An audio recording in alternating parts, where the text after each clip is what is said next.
Je m'appelle Valérie Cachard, je suis une autrice franco-libanaise.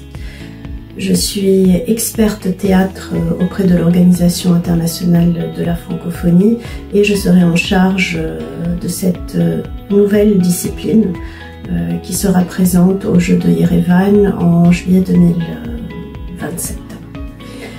Alors moi j'ai un rapport particulier avec les Jeux de la francophonie. J'ai d'abord connu ces Jeux en tant que spectatrice à Beyrouth en 2009.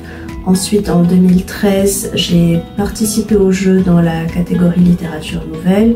Et puis aujourd'hui, je suis donc présente en tant qu'experte théâtre.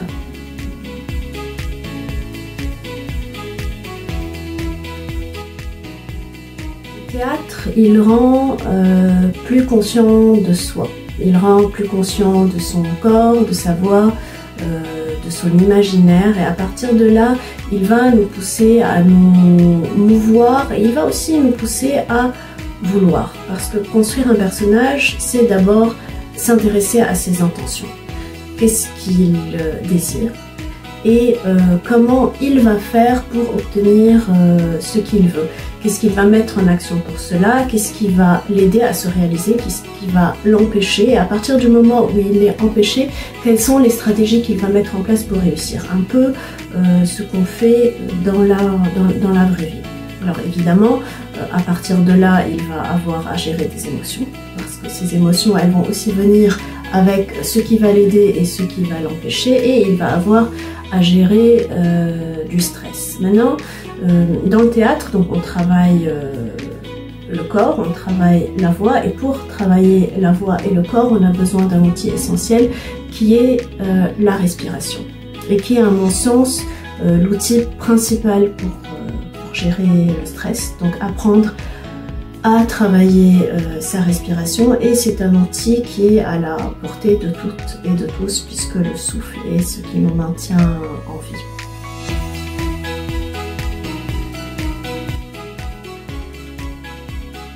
La résilience, c'est cultiver un souffle, c'est apprendre à absorber un choc, et c'est aussi développer des capacités d'adaptation face à des situations en général dangereuses ou aux défis de la vie quotidienne qui, elle, est de plus en plus compliquée. Alors ce qu'il faut noter, c'est que selon les pays d'où l'on vient, donc que ce soit les pays dits du Sud ou les pays dits du Nord, on ne fait pas du tout du théâtre de la même façon.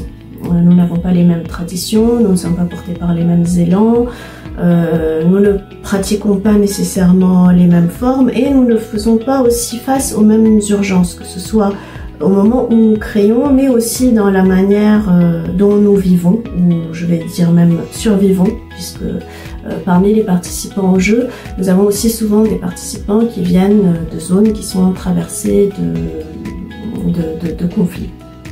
Donc des territoires qui sont en zone conflictuelle. Maintenant, comment est-ce que le théâtre peut nous aider? Il peut nous aider parce que le théâtre peut redonner du sens. Il peut redonner du sens à travers l'action collective, à partir de l'idée de faire ensemble, dans des moments où les choses n'ont plus de sens, ou alors les choses sont complètement en train de se déconstruire. Le théâtre peut devenir un refuge, il peut devenir une parenthèse dans cette vie compliquée, dans ce quotidien chaotique. Donc il peut nous aider à tenir en attendant que la vague ou les vagues passent. Pour tenir, il faut développer son souffle, et il faut développer ses capacités d'adaptation pour faire face à n'importe quoi. Donc évidemment, il peut exister un lien entre le théâtre et le développement de la résilience.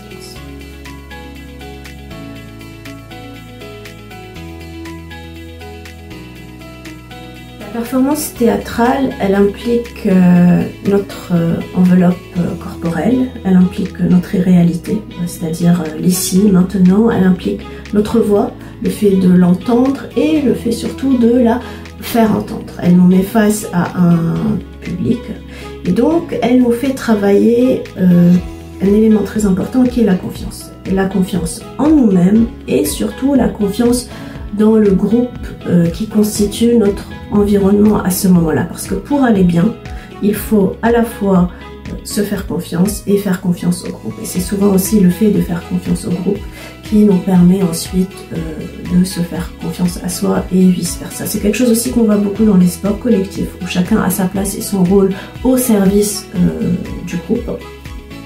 Et intégré dans un programme éducatif ou thérapeutique, la performance théâtrale peut certainement aider et participer au bien-être global des jeunes, des moins jeunes aussi, puisque elle nous permet aussi d'aller au-delà de nos possibilités.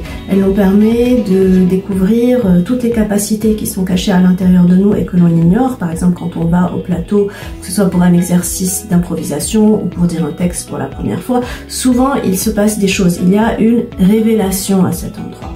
Une révélation de s'entendre, de se sentir, d'avoir nos sens ouverts, réceptifs à nous-mêmes et à ce public qui est installé en face de nous et qui est là aussi pour recevoir ce qu'on a à lui donner. Et souvent ces passages au plateau nous donnent la plupart du temps, en tout cas vu l'expérience que j'ai pu avoir en animant des cours, en donnant des cours, en animant des stages, à avoir envie de recommencer.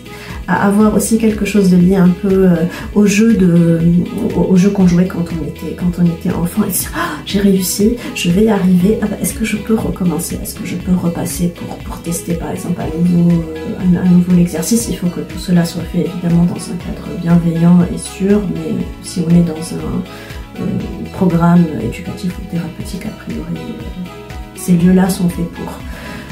Alors pour conclure, donc je dirais, j'encouragerais en fait toutes les personnes qui regardent à pratiquer, que ce soit une activité sportive ou une activité culturelle.